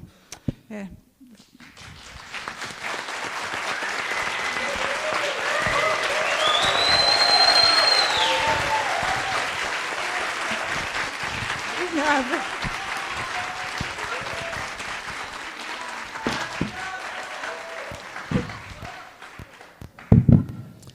Bom, Maria Paula, até porque você foi citada, mas não por isso, né? Eu acho que a doutora Gabriela falou, a gente tem uma coisa para encaixar, que o Tiago também já encaminhou, que é o seguinte: como é que a gente faz essa provocação? Né? Vocês do Oncoguia estão acostumados a isso, têm feito esse tipo de... Qual o caminho que todo mundo aqui tem que seguir para não ficar brigando sozinho, né? Brigar em grupo, brigar em associação? Como é que a gente faz isso? Bom, gente, boa tarde. Meu nome é Maria Paula, né? Eu sou advogada, sou paciente com câncer de mama metastático, né? Também sou professora universitária e eu posso responder através de várias luzes, né? A gente pode encaixar em vários aspectos, né? Eu sou filha do Oncoguia, né? Eu sempre digo que a falta de informação ela independe de classe social e de grau de escolaridade. Porque eu, como advogada, né, sou paciente há 7 anos. Meu primário de mama foi em 2011 e em 2016 eu descobri a metástase. Como advogada, como uma pessoa que tem especialização em direito público, como alguém que sempre atuou na área, muitas coisas eu só fui descobrir depois que virei paciente, né? E isso é o impacto da falta de informação. Né? É o impacto da gente não ter momentos como esse, né, em que a gente fala sobre câncer, em que a gente traz o câncer como um problema de todos. Né? Ele fica ali distante, né, até chegar na nossa família, na nossa casa, até chegar em nós. E isso, como advogada e como professora, porque eu atuo num escritório de prática jurídica, em que eu atendo população de baixa renda, né, é uma escola de advogados. E agora a gente criou um programa que a gente chama de Programa Saúde Legal, em que a gente está atuando com pacientes oncológicos. Eu percebo o quanto essa falta de informação, o quanto a gente não falar, provoca essa inércia da gente não procurar o judiciário, da gente não procurar o Ministério Público, né? E então, diante disso, tem vários aspectos. Por exemplo, cada vez mais mulheres jovens têm sido diagnosticadas com câncer de mama. Então, muitas ainda não tiveram sequer o primeiro emprego. E esse diagnóstico ele impacta diretamente nesse primeiro emprego. A gente vê que as empresas não vão selecionar esse tipo de pessoa que teve a doença, por melhor que ela esteja. Quando uma pessoa já está empregada, é uma situação diferente. A gente sabe que voltar para o emprego, realmente, se você tiver numa empresa comprometida, né, que tem esse tratamento humanizado, a gente vai ter um tratamento diferenciado. Né? Essa pessoa tende a ser acolhida, ao menos num primeiro momento, né, para que retorne ao mercado, para que retorne às suas atividades. Mas a gente tem que pensar num conjunto global, dessas pessoas que não conseguem nem sequer ingressar no mercado de trabalho, nas pessoas que, retornando, são convidadas a se retirar, e nas pessoas que, como eu, né, têm uma doença agora que é como uma doença crônica, porque o câncer de mama metastático é um estágio do câncer em que a medicina não fala em cura, fala em controle, né, fala em sobrevida, né, fala nesse... a gente fica numa espécie, né, daquele paciente que não tem, né, daquele trabalhador que não tem é muito mais provável que com a progressão da doença a gente pare de produzir do que a gente vá melhorando, né? Então, a gente percebe, né, eu como paciente e também com minhas amigas pacientes, né, que a gente tem essa dificuldade muito grande, né, de regressar ao mercado de trabalho.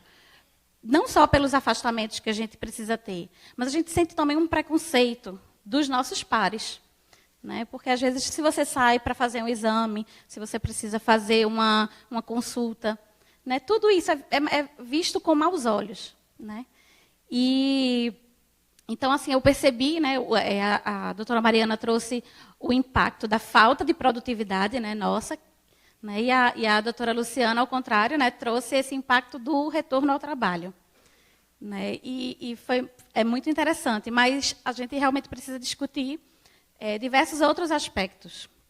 Na própria legislação previdenciária, né, como o Tiago falou, né, mas ainda mais esse olhar, né, humano, né, esse olhar para o paciente, para as suas necessidades. A gente vê a legislação realmente muito, muito falha quando a gente fala em relação a direitos, né? A gente não tem, por exemplo, uma lei que enumere os direitos do paciente com câncer, né? Muitos dos nossos direitos são feitos por equiparação. A gente não é uma doença muito estigmatizada, né? Eu e outras amigas, a gente faz parte de uma geração que está sobrevivendo ao câncer por muito tempo. E essa geração ainda é vista assim, ou ela é não enxergada, ou ela é ainda uma coisa que que as pessoas não sabem como lidar com a gente, né?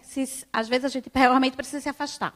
Então a gente vê que, por exemplo, a Ana Michele, que foi aposentada agora, porque passou 3 anos fazendo renovando o auxílio-doença, então ela foi aposentada por invalidez, né? Ou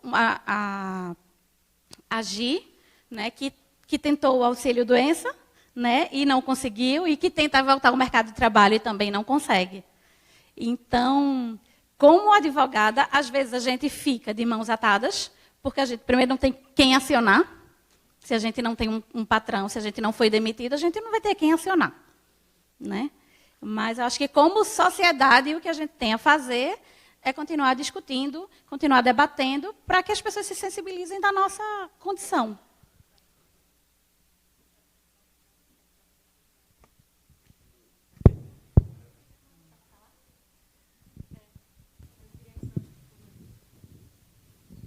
Oi. Em relação à questão do preconceito, isso foi perguntado também. Assim, um número pequeno de pacientes, 12% das pacientes, só referiram uma sensação de algum tipo de discriminação por parte do empregador, né, após o diagnóstico. Mas isso como foi um número pequeno, então a gente não teve significância estatística, porque provavelmente foi um número pequeno de pacientes que sentiam isso. Mas assim, eu chamo a atenção que o fator que mais teve impacto na decisão de retornar ao trabalho foi o ajuste que o empregador ofereceu, né? E o ajuste acabou sendo uma pergunta um tanto subjetiva, assim, ampla, e eu acho que entra no que você estava falando, que é a questão de você poder sair para uma consulta e isso não ser avaliado de uma forma negativa. Então, eu tenho uma paciente jovem que trabalha em banco, que ela é do interior e passa em consulta comigo em Salvador, e ela diz que sofre assédio do chefe dela, porque ela leva um atestado, porque ela vai para Salvador, volta, então, nisso são 2 dias, né? E ela mora em Petrolina. Então, que ela sofre assédio toda vez que ela vai passar em consulta, e ela só passa em consulta, atualmente, a cada 4 meses. Então, assim, são coisas que realmente a gente precisa conversar mais. E eu acho que os empregadores, talvez, conversem pouco, ou pensem nessas estratégias de forma antecipada pouco. Então, isso não é para a gente, não é para o empregador, não é para a empresa pensar o que a gente vai fazer com aquela paciente ou com aquele paciente com diagnóstico de câncer, uma vez que o empregado teve o diagnóstico, né? Isso é para ser pensado antes, né? Você tem que ter uma estratégia, e eu acho que isso, pelo que eu pude ver, na verdade, não é algo só do Brasil, até mesmo na Europa. Então, tem uma publicação super bacana de novembro do ano passado, do The Economist, falando que avaliando esse perfil de retorno ao trabalho em pacientes com câncer de mama na Europa. E eles demonstraram também uma dificuldade em relação aos empregadores conversarem e terem essa receptividade com o paciente. Então, algo que eu pensei, você tinha falado de o que a gente pode fazer de diferente, o que a gente pode mudar, ou uma estratégia.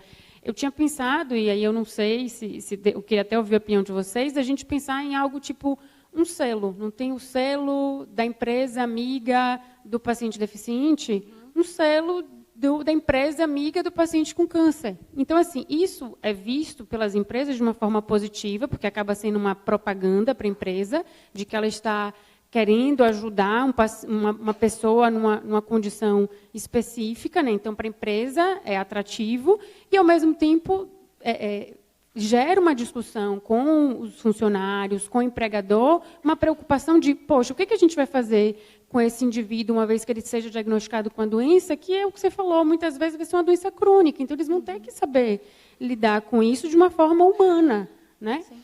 Então, eu tinha pensado nessa possibilidade, assim, e eu queria ouvir até a opinião de vocês. Eu acho que eu vou falar até um pouco assim, em nome das minhas companheiras, né? Que a gente, cada vez mais, por estar tratando como uma doença crônica ou uma doença curável, a gente tem cada vez menos cara de doente. E a gente vê que a sociedade exige o lencinho na cabeça, exige que a gente, né, esteja inchada de corticoide para nos respeitar enquanto paciente oncológico. Então, às vezes, esse preconceito não é somente do empregador, mas é dos nossos pares. É do meu colega que está na mesa do lado e que acha que eu estou ótima. Porque se você ligar para minha mãe hoje, ela vai dizer que eu estou ótima. Sabe? Porque a sociedade tem essa necessidade, né, de... A empatia só vem quando ela vê o sofrimento, assim, né, aquele sofrimento que é físico e explícito, né? Mas, enfim, eu acho que a gente precisa falar, para que a gente conscientize mais e mais pessoas, né? E também essa ideia do selo, né? Esse convite realmente do legislativo é imprescindível, porque a gente sabe que eu vejo, por exemplo, o trabalho incansável do Tiago lá em Brasília, né? Mas assim, que a gente, por mais que a gente mande e-mail para o deputado que a gente elegeu, ou para o senador, ou que a gente faça a proposta legislativa, a gente ainda está sendo visto com muito distanciamento, né? E a gente é visto como um custo. Na medida em que a gente vê, por exemplo, a Conitec demorar anos para incorporar uma medicação, a gente, assim, a sensação, que, como paciente que eu falo, né, é como se ele estivesse esperando que mais e mais pessoas morressem porque é menos custo. Quanto mais a gente vive, mais a gente gasta. Né? Seja como uma pessoa que para de trabalhar, seja como uma pessoa que está gastando dinheiro público usando medicamento.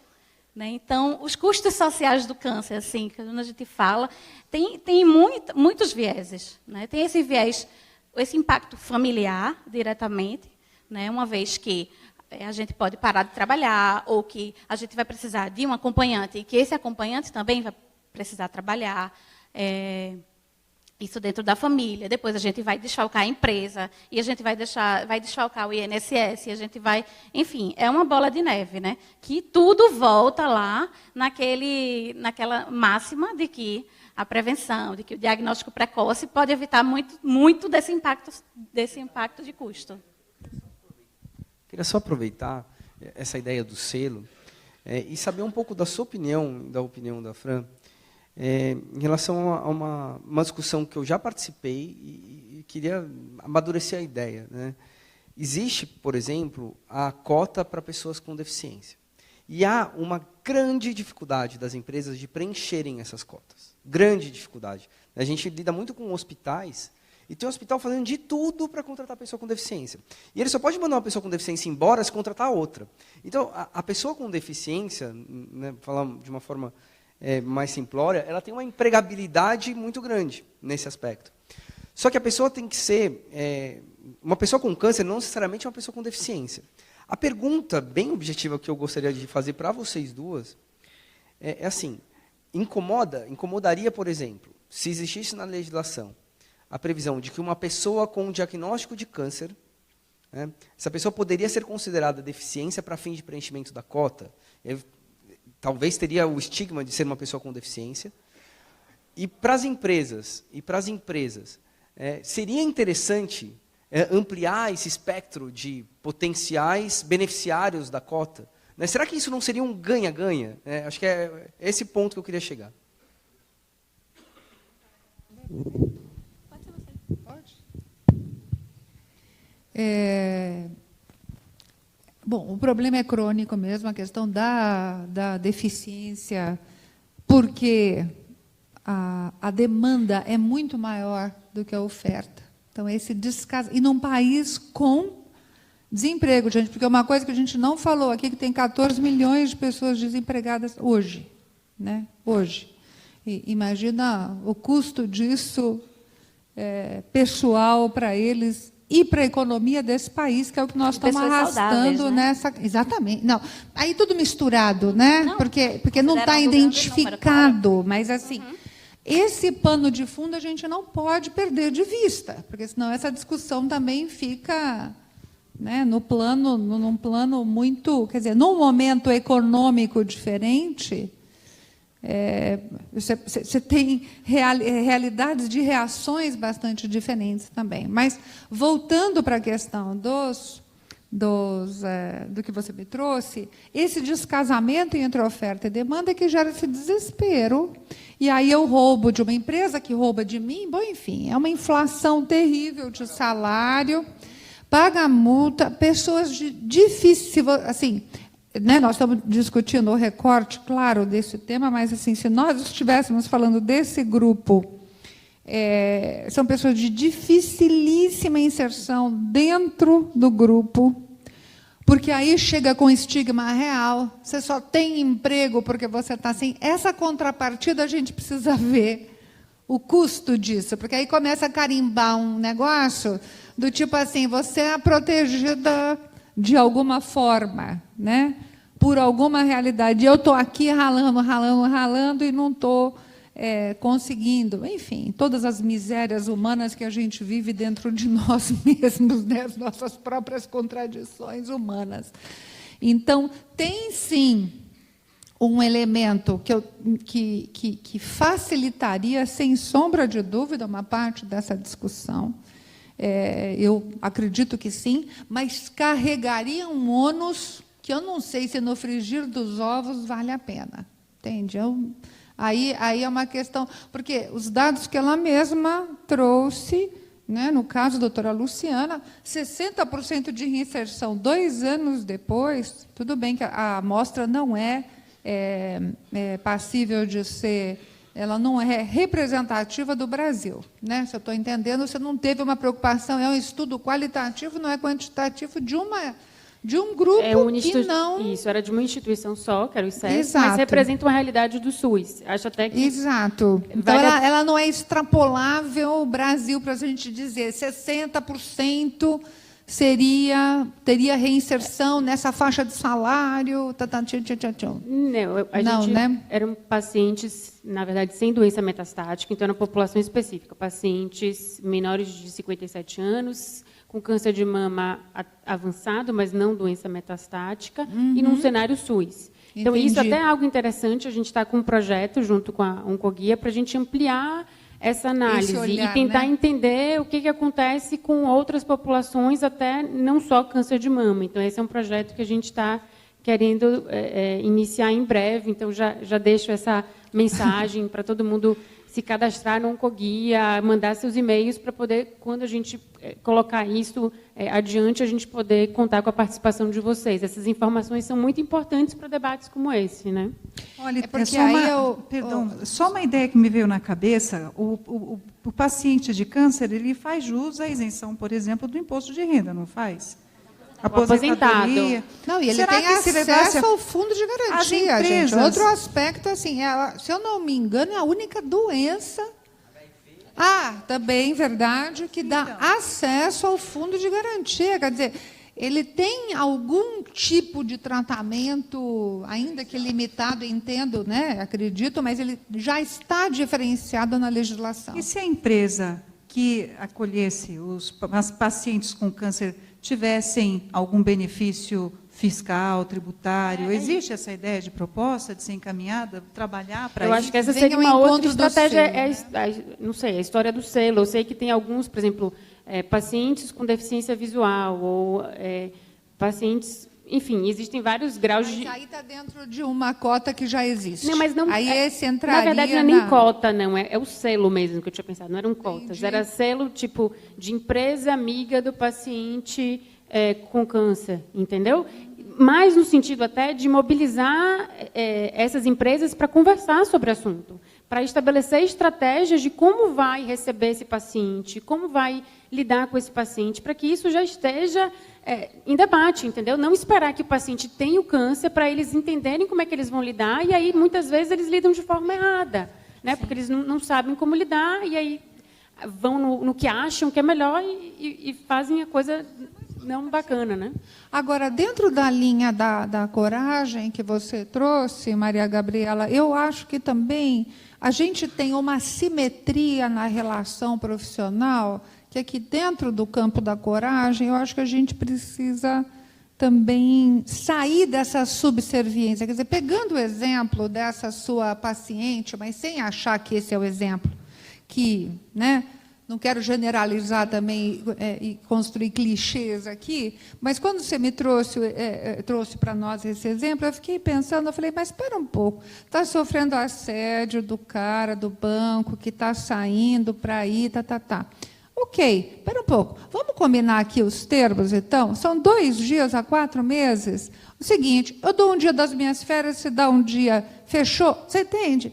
Tem uma questão negocial, relacional, que a gente ainda mantém uma coisa arcaica e subserviente nessa relação, imaginando que tudo precisa vir da empresa, explorando pouco os espaços que a gente tem também como indivíduo nessa relação, entendeu? E que vem muito, eu acho que até, né, enfim, é histórico, não interessa, mas eu acho que também tem um olhar construído disso, que pode ser dos 2 lados, né? E queria assim, experimentar outras formas de vivenciar essa relação também, acredito que sejam coisas possíveis de serem feitas. Não quero dizer que, com isso, o chefe aceitaria, nem ter uma visão romântica, idealizada de nada disso. Mas, trazendo a palavra empoderamento, que um de vocês já citou aqui hoje, no mínimo, se eu estivesse nessa situação, eu me sentiria muito bem de ter assumido algum tipo de papel nessa relação também, entendeu? Não acho que isso resolva tudo. Assim, enfim, mas é só porque ela fez um chamamento muito claro à coragem, e eu vi muitas vezes que pessoas que assumem algum tipo de protagonismo também ajudam a inverter o jogo, ou a mostrar e botar luz numa realidade que ninguém nem está percebendo, né? Porque não está vivendo a mesma situação. Respondendo ao Tiago, né, eu costumo dizer que, para mim, né, trabalho é remédio. Então, eu acho que não teria estigma ou preconceito que impedisse aquele que está... Né, eu acho que a gente pode pensar várias formas. Não só o paciente que retorna por um prazo, por exemplo, né, porque a gente realmente tem muitos cânceres que têm cura e que tem, né, uma sobrevida imensa e com muita qualidade de vida. Tem outros que nem tanto.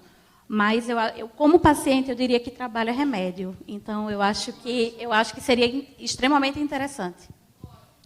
Bom, eu acho que há 2 coisas que me vêm à cabeça. Uma é que uma das coisas que talvez impeça um pouco esse empoderamento, essa discussão e essa abertura de discussão dentro da empresa é justamente a dificuldade que o paciente já tem, o medo que ele já tem de não ser aceito. Então, por isso que a sua paciente que sofre o assédio, fica quieta, de repente, ou vai administrando, porque ela tem mais medo de não ter essa posição, se tentar negociar isso, porque, de repente, o chefe dela é um chefete, né? Não é um chefe de verdade, não é líder, né?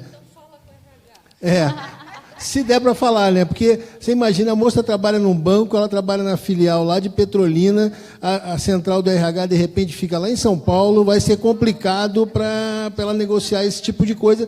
O chefe dela tem poder, entre aspas, vamos dizer assim. Doutor Rafael Calques quer falar também?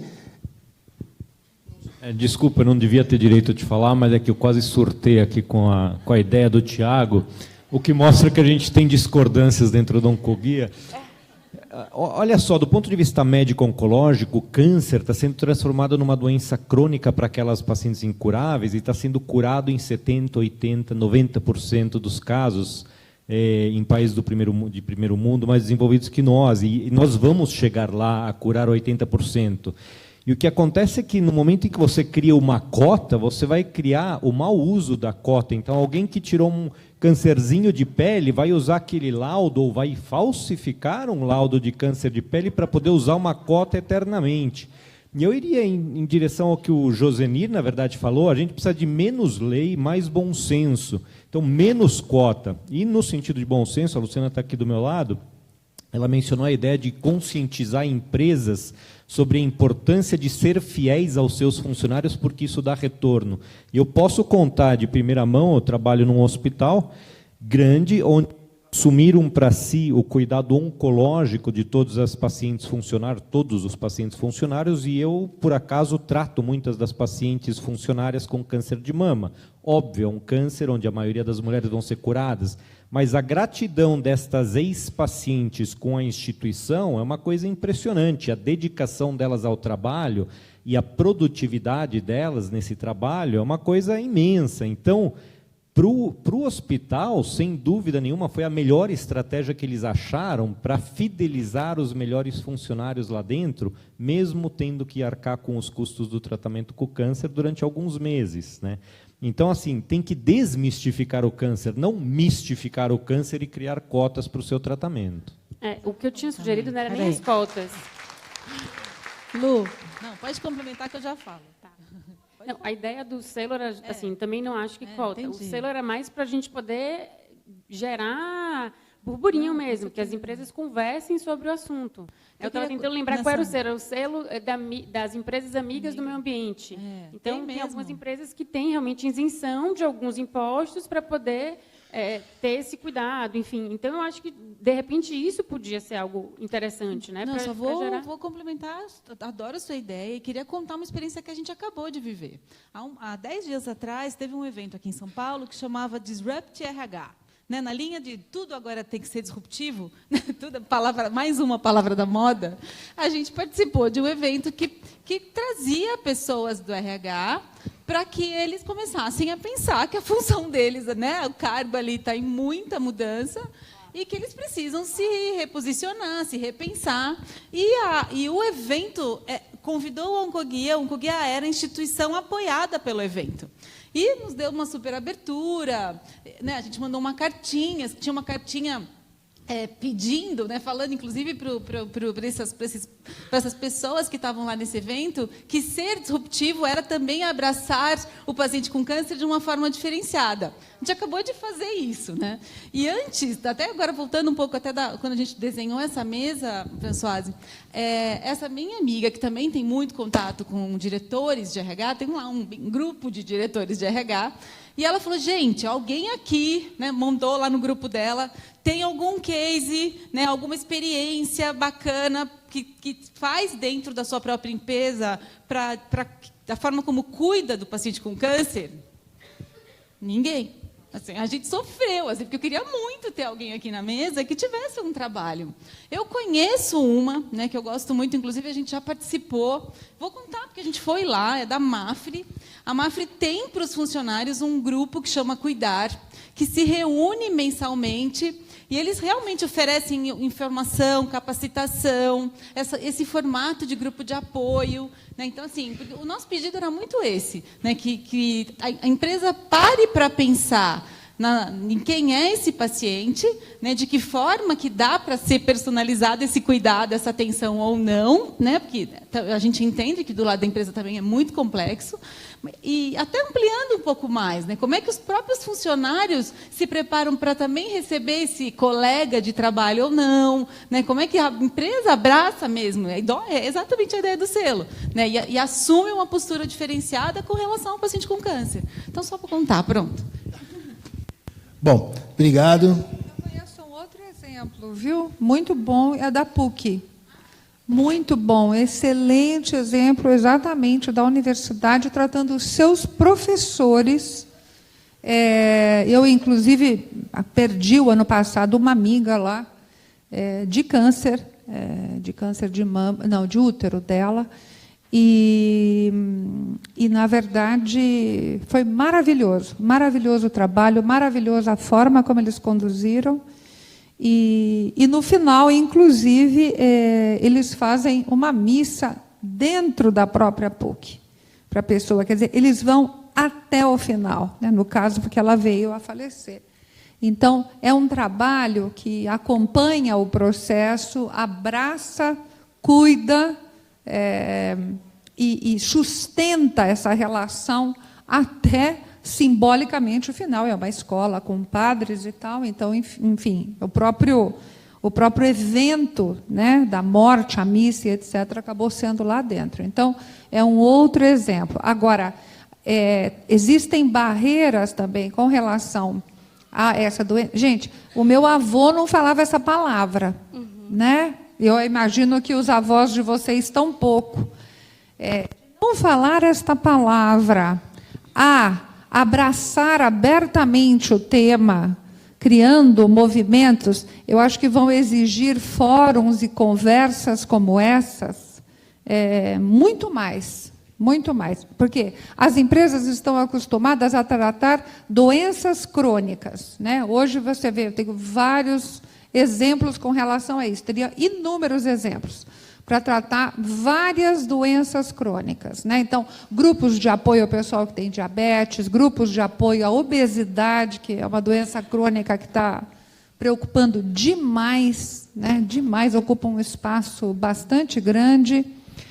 Então, obesidade, diabetes, tabagismo, como é que está? Pressão alta, doenças cardiovasculares em geral, vocês vão encontrar exemplo pipocando para tudo quanto é lado. A questão é, nas interações que vocês têm, médicos e etc., que exemplos a gente pode levar para estender para esse grupo, que ainda é um grupo específico e pouco representativo estatisticamente no interior de cada uma das empresas, hein? É interessante isso também. Ele é pouco para o paciente, né? No seu, é 100%. A empresa, quando ela olha, né?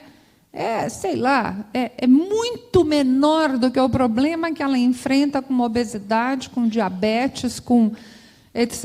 Então, gente, eu não estou de forma nenhuma diminuindo a experiência e o problema, hein? Não estou relativizando isso de jeito nenhum. Eu só estou mostrando a perspectiva, quer dizer, se eu estou preocupada com a saúde da minha população dentro da minha organização, eu mobilizo programas que estatisticamente respondem para um número maior de pessoas. Como é que eu consigo humanizar o debate, a relação e o trato, e como é que eu incorporo um repertório, inclusive para esse gestor e para todo mundo, para um grupo que é menor estatisticamente, mas com um impacto da doença muito maior do que os casos que, de fato, a gente está tratando. É essa discussão, é para esse lugar que precisa virar essa discussão, na minha opinião. Né, ouvi a epidemiologista falar de número. Falou de número é com ela mesma. Então, né, como falando, o impacto para o paciente é 100%, na empresa é um universo restrito, mas a nível de país, cidade, então é um impacto enorme, já é a segunda causa de morte, né, no Brasil, em cerca de 10% dos municípios brasileiros, esses dias a gente teve a informação que já é a primeira causa de morte. Então, realmente, e vai ser, está aumentando a mortalidade, então alguma coisa tem que ser feita. E realmente, né, a ideia desse nosso estudo foi mostrar que, como você falou, né, que porque a gente é despesa, a gente é custo, a ideia foi mostrar exatamente o contrário, foi mostrar que o custo é quando a pessoa vai a óbito e que você tem uma perda enorme quando a pessoa vai a óbito, e que adotar outras estratégias, além dessa pessoa continuar produzindo economicamente. Então, você teria, né, além de você desonerar o sistema de saúde, ter essa produção econômica, então são vários, é um aspecto realmente macro que a gente quis mostrar, e mostrar realmente como que o óbito afeta, e ver realmente o investimento em saúde como um investimento na economia do país em geral. Olha, eu lanço assim um pedido para os técnicos juristas aqui, nossos técnicos, que já materializem uma proposta de aproximar a sociedade médica do CONATEC, de todos esses órgãos, CONITEC, que precisam tomar decisões.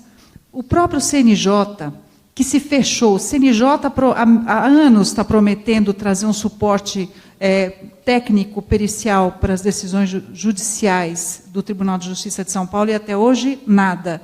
E o que eu soube, que por conta de tudo isso que aconteceu, a ministra Carmen Lúcia resolveu paralisar todos os trabalhos que estavam em andamento para que se criasse um suporte maior técnico, isso por mais de um ano. Mas precisa ter a presença dos profissionais da área médica para levarem em conhecimento isso aos órgãos que deliberam e que elaboram as leis, né? Eu acho que isso é o resumo do que a gente tem falado. E vou dar um depoimento meu. Um dia me ligou uma paciente minha, que era diretora de RH de uma grande empresa, né? Ligou e falou assim: estou muito preocupada. Eu falei: mas por quê? Estamos com uma epidemia de câncer de mama. Eu falei: peraí, calma. A coisa não é bem assim. É sério. Essa doutora, não é doutora no sentido de doutorado, né? Um curso no exterior. Eu falei assim: gente, calma. Como é que você chegou a essa conclusão? Ninguém viu, só você. Não, porque fulana. Eu falei assim: olha só, você trabalha numa empresa que tem um monte de mulher, gente. Tua empresa tem um monte de mulher. Então, vou falar para você, a estatística de câncer de mama, possivelmente está dentro da estatística esperada. Você que nunca tinha visto. Talvez ela não fizesse diagnóstico. E acho que uma coisa que eu vejo, eu trabalhei em várias, sou médico dentro do hospital, a gente vive com os funcionários, né? Com os funcionários a gente teve a vivência do início da epidemia da AIDS, onde a gente tinha funcionários soropositivos, e isso era um grande problema com a relação com o paciente, mas aí eu estou conversa. Mas eu trabalhei em seguradora, trabalhei em indústria de produção de bebidas, enfim, e também trabalho em 2 empresas agora de comunicação. O problema do paciente com câncer é que, diferente do cara que tem um infarto, esse paciente com câncer ele some do trabalho. Na hora que tem um diagnóstico que vai tratar, ele some. Some no sentido físico. O cara que infartou, todo mundo comenta: nossa, fulano infartou, está internado no hospital tal, não sei o quê. O paciente com câncer, ele desaparece. Você vai saber se alguém fizer uma fofoca. Se alguém contar para você no pé do ouvido: olha, fulano está internado, teve câncer, foi operado. Mas era uma coisa assim que quase que sussurram. Não é uma coisa... É que você falou, falar de pressão alta, falar de infarto, falar de... Pô, todo mundo fala: fulano foi atropelado, fulano bateu de carro. Eu acho que é mais ou menos por aí, né? Vai que eu sou o próximo, né? Mas é tipo assim: fulano foi atropelado, está internado, fulano infartou, está internado. Agora, fulano, ninguém fala. A pessoa some. Depois você vai descobrir que aquele cara que sumiu não foi demitido, não. Ele está internado, está sendo tratado, enfim, está afastado. E depois, um dia, você descobre que é de câncer, entendeu? Eu acho que a gente tem que fazer, e eu acho que eu penitencio, eu acho que todo mundo tem que fazer a sua parte, falar mais sobre isso, né? E não só falar entre a gente, né? Aí eu me incluo gente, que minha mãe teve câncer, meu pai teve câncer, então não é só falar entre as pessoas que sabem que o câncer acontece, o que acontece com as famílias. A gente tem que levar essa conversa cada vez mais para fora fora do grupo que ainda não foi atingido, mas que vai ser, em algum momento, vai ter um contato, né, como muito bem disse já o diretor da UCC, vai acontecer, né? 1 em cada 6 pessoas que você conhece vai ter câncer. Matemática, não é por aí. Pode ser que eu conheça 5 e você conheça 1, mas alguém do seu círculo vai ser tocado pelo câncer.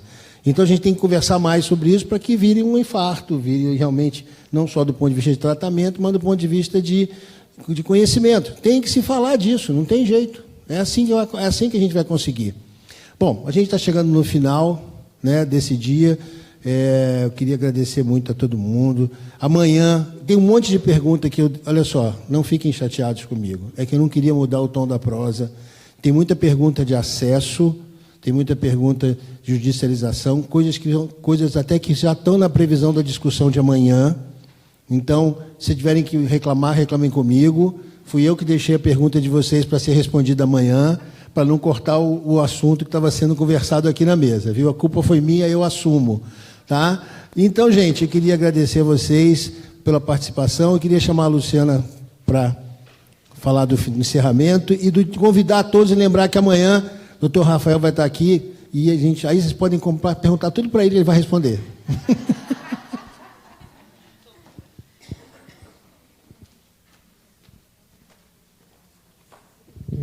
Gente, acho que, em primeiro lugar, agradecer, né, essa super mesa, né, que acho que vocês concordam comigo. Obrigada para quem ficou com a gente aqui até o final. A gente faz tempo que a gente também queria trazer, dessa vez deu para contextualizar a mesa com 2 pesquisas incríveis, que sempre nos ajudam muito quando existe o dado, né? Isso contextualiza, dá mais força, dá mais voz. Esse é outro assunto que a gente também vai falar amanhã, né? Da importância dos dados influenciando, inclusive, políticas públicas. Então, vamos para casa, né? Vamos primeiro agradecer muito a mesa aqui, tá bom? Parabéns.